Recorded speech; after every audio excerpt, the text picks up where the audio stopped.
Meu amigo e minha amiga, e o bolsonarismo está prestes a dar mais um tiro no pé. Dessa vez envolvendo a compra do arroz do tio Lula.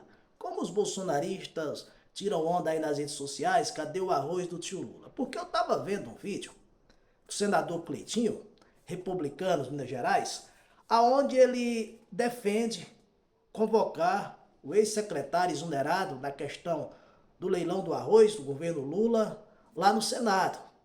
Ele defende que esse ex-secretário vá prestar esclarecimentos e até fala que o secretário estava sendo um bode expiatório, porque sofreu muita pressão para que o leilão acontecesse, né? Então, em minha humilde opinião, será mais um tiro no pé do bolsonarismo, porque essa é uma opinião formada por mim, não estou acusando ninguém, mas eu senti cheiro de sabotagem no leilão do arroz. Primeiro de que quando o governo federal falou que iria importar o arroz para tentar estabilizar o preço, abastecer o mercado, teve bolsonarista atirando para tudo quanto é lado. Teve até deputado bolsonarista entrando com pedido de suspensão do leilão. Teve produtor de arroz bolsonarista xingando para tudo quanto é lado, mas esquecendo que na época do governo Bolsonaro ele também importou uma quantidade razoável de arroz. E ficou todo mundo caladinho. Então eu sinto cheiro de sabotagem, por quê? Porque as empresas que venceram os maiores lotes são as empresas que não são pertinentes no ramo, que não têm capacidade de importar.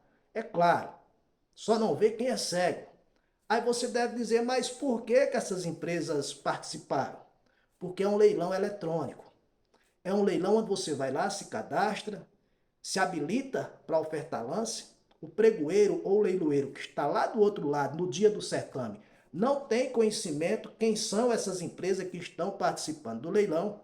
É aberto a rodada de lances, né? As empresas vão ofertar seus lances, as empresas que arrematam no final do leilão, aí são identificadas todas as empresas que participaram do certame. E aí veio a surpresa, onde teve aquela lojinha de queijo mineiro, teve outra empresa que, se não me falha a memória, o ramo é até revenda de carro, que foram vencedoras de lotes bem altos.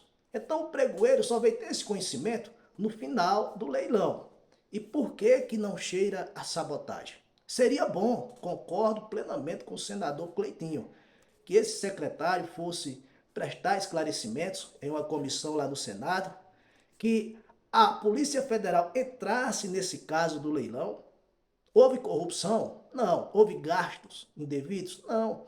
Mas para saber, porque é interessante, por que uma empresa tão pequena vai participar de um leilão, né, para arrematar um lote tão alto, milionário, aonde no edital era bem claro que a empresa teria que depositar um calção milionário de quase 36 milhões, no caso da empresa do queijo mineiro, como uma garantia de contrato.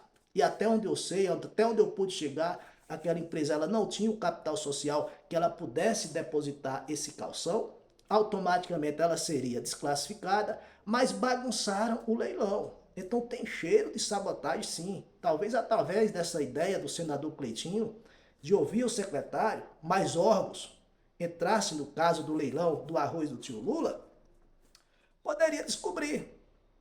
A balança é igual. De repente poderia ter acontecido uma sabotagem no leilão, como também poderia ter pessoas do governo envolvidas, agindo de má fé.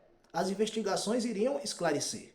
Deixava esse disse-me disse, né, das falâncias nas redes sociais, políticos bolsonaristas querendo acusar o governo.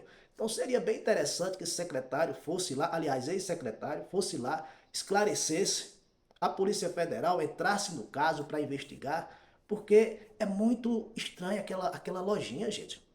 Com todo respeito ao empresário, mas quando se torna no montante do valor do lote que ela arrematou, ela se fica desse tamanho, gente.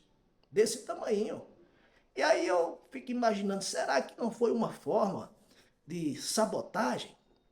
Olha, vamos lá, nós bagunçamos o leilão, e aí o governo é obrigado a anular esse leilão e aí não compra o arroz. Por que, que o governo é obrigado a anular esse leilão? Para evitar um escândalo. Porque uma empresa com capital social tão baixo, quando você coloca do lado do lote que ela arrematou, adquirir esse arroz? Será que essa empresa ia ter o calção de quase 36 milhões para colocar em uma conta jurídica ou da União ou da Conab como garantia que iria cumprir esse contrato? Mas parece que ninguém pensou nessa possibilidade de sabotagem. Então seria bom, concordo com o senador Cleitinho, que esse secretário fosse ouvido por uma comissão lá no Senado, lá na Câmara dos Deputados Federais, para prestar esclarecimento, já que o Cleitinho falou que aparentemente o secretário era um bode expiatório, sofreu pressão para que o leilão acontecesse, e aí outras instituições entrassem no caso, na investigação, porque eu sinto cheiro de sabotagem.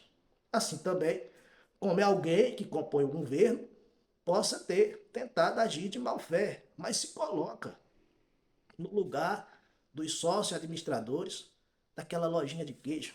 Não é o ramo pertinente dela, gente. O que ela queria participando de um leilão para importar arroz? Tem muita coisa a ser explicada nessa história. Eu, repito, é uma opinião, não estou acusando ninguém, eu sinto cheiro de sabotagem. Porque umas empresas pequenas vencem os maiores lotes, o governo não vai querer comprar porque a empresa não vai ter o calção que é exigido no edital, para evitar um escândalo, suspende-se o leilão, acabou-se a compra e o preço do arroz nós continuamos mandando da forma que nós bem entender. Né? Não dá para suspeitar de algo? Eu espero que o desejo do Cleitinho seja realizado. E, em minha opinião, será um tiro no pé, mais uma vez, de alguns bolsonaristas por aí. Bolsonarista, não estou falando Bolsonaro. Estou falando que o Bolsonaro tem nada a ver com essa história. É melhor dizer a extrema-direita radical. Porque tem muitas pessoas que estão dentro do bolsonarismo que estavam dentro do armário. Quando o Bolsonaro chegou com aquela forma arrogante de agredir seus opositores, eles saíram de dentro do armário lá da direita tradicional, não quiseram se identificar como extremistas e se batizaram como bolsonaristas, né? Não vamos colocar tudo nas costas do Bolsonaro, porque tem uma turma por aí que se diz bolsonarista que é pior do que as ideias de doido do Bolsonaro.